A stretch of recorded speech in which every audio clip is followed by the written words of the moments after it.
Random House Audio presents The Fourth Star, Four Generals and the Epic Struggle for the Future of the United States Army by David Cloud and Greg Jaffe.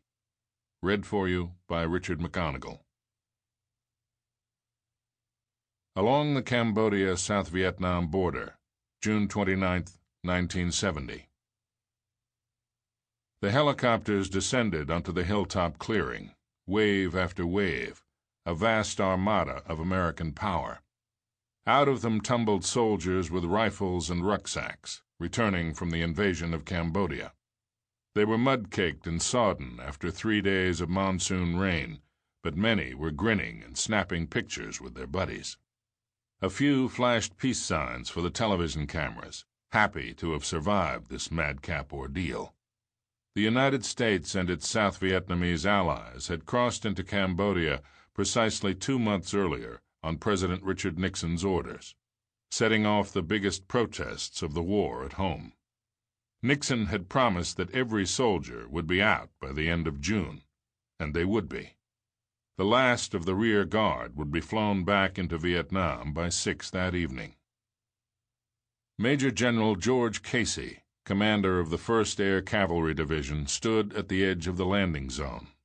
The White House wanted the operation dressed up as a major victory, so Casey, sad-eyed and handsome, was there to brief reporters ferried out from Saigon for the day, along with a group of congressmen on a fact-finding mission. The facts were these. In 8 weeks of combing through the Cambodian jungle, U.S. and South Vietnamese troops had captured vast stores of munitions, rice, and other supplies in so-called enemy sanctuaries that had long been off-limits. They had fought several battles and reported killing or capturing more than 10,000 communist troops. But the invasion and the secret bombing that preceded it had destabilized Cambodia and achieved little that would help gain victory in Vietnam. The operation marked the beginning of the slow American pullout from Southeast Asia, a last push before the Army, bloodied and tired after 5 years of combat, began going home for good. Casey didn't exaggerate the gains. The enemy, he knew, would recover, and the war would go on. But, he told the reporters, the operation had bought some time for their South Vietnamese allies, who soon would have to stand on their own. "I've done 2 tours over here," he yelled over the roar of the helicopter rotors, "and going into Cambodia was an opportunity we thought we'd never have." A week after the withdrawal from Cambodia, Casey climbed into the co-pilot seat of his Huey helicopter at 1st Air Cav headquarters and took off, flying east. He was headed for the U.S. base at Cam Ranh Bay to visit wounded soldiers. It was raining, and visibility was so poor that his chief of staff, Colonel Edward Shy Meyer, had urged him to cancel the trip, but he wanted to see his men before they were transferred to hospitals in Japan. The helicopter's path took it across Vietnam's mountainous central highlands. At about 10 a.m., his Huey flew into a dense cloud and disappeared. A second helicopter, flying behind, crisscrossed over the shrouded peaks, looking for any sign of the general's craft, but finally they had to break off when its fuel began running low. The American military headquarters in Saigon ordered a massive search, not wanting to alert the Viet Cong that a high-ranking general was unaccounted for. It held off making a public announcement until a few days later. Casey's son, George Jr., was sitting in the apartment that he and his new wife Sheila shared on Pennsylvania Avenue in Washington, D.C., near the Capitol, when the phone rang. It was his mother. "Your father's helicopter crashed. He's missing," she told him. As they spoke, George tried to sound optimistic, as painful as it was, but when he hung up and told Sheila the news, he was matter-of-fact. "Mom's hopeful," he said, "but you don't go down in one of those helicopters and survive." He knew the Army. He had grown up with it, and even at age 22, had its fatalism about death. Born in Japan on an Army base, he spent his childhood years moving every 2 years with his parents from one installation to another, an experience that had turned him into a jokester who made friends easily and applied himself as little as possible. George was the eldest of 5 Casey children, and seemed the one least bothered by the war.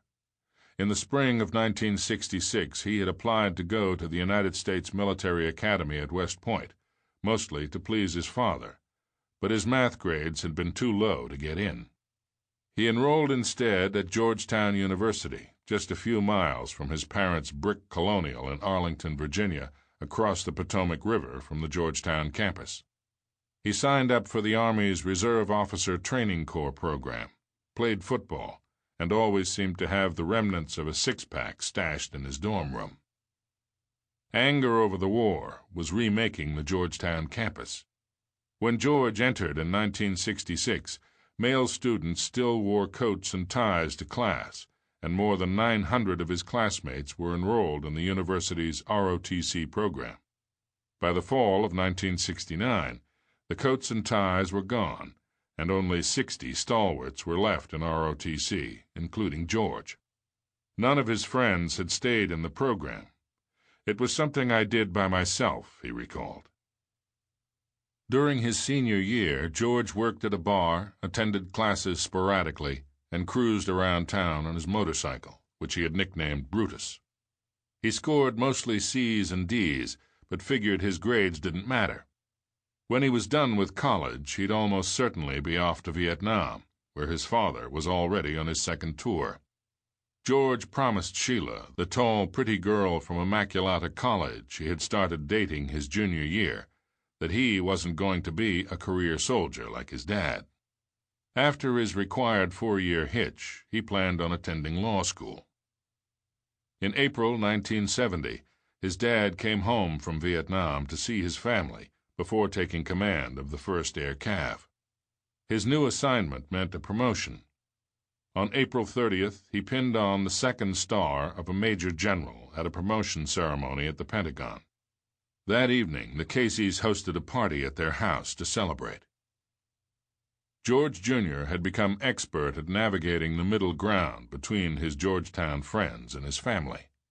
He generally supported the war, but he wasn't the kind of person to get in arguments or begrudge his friends their opinions. Neither was his dad. But in the days after Nixon's speech, college campuses around the country exploded. ROTC buildings were attacked or burned. At Kent State University, a unit of Ohio National Guard soldiers opened fire on a crowd of students, killing 4 of them. At Georgetown, like most colleges, there were protests and violence, and the school responded by canceling final exams. Amid this tumult, George's family said goodbye to his father, who was heading back to Vietnam. On a warm spring day, George, his mother, and his father climbed into the family's Mustang convertible for the hour drive to the airport. In the car, with the top down and the wind whipping their hair, George broke the news that he had asked Sheila to marry him. George and his mother walked his dad to the gate at Baltimore-Washington International Airport, hugged him one last time, and then watched as he disappeared down the carpeted ramp to his plane. "You've done this so much that it must get easier," George said, turning to his mom. His mother, who had always remained stoic for her children when their father was heading out to war, for once didn't bother to disguise her anguish. "No," she replied. "It just gets harder." A little more than 2 months after the elder Casey returned to Vietnam, his family got the news that his helicopter was missing. On July 11th, arriving for the lunch shift at the Capitol Hill Saloon where he was tending bar that summer, George noticed his father's picture on the front page of the Washington Post. He didn't need to read the story. Although no one had called him to deliver the news, he knew what the article said. They had found the wreckage, and his father was dead. George met the casket at Dover Air Force Base in Delaware and escorted it to Washington. On July 23, 1970, his father was buried with full military honors. "Perhaps it is fitting, if this illustrious commander had to die on the field of battle," said General Lemnitzer, the former chairman of the Joint Chiefs, in the eulogy, "that his final mission was to visit the wounded and hospitalized soldiers of his division." Such was the man, General George. Sample complete. Ready to continue?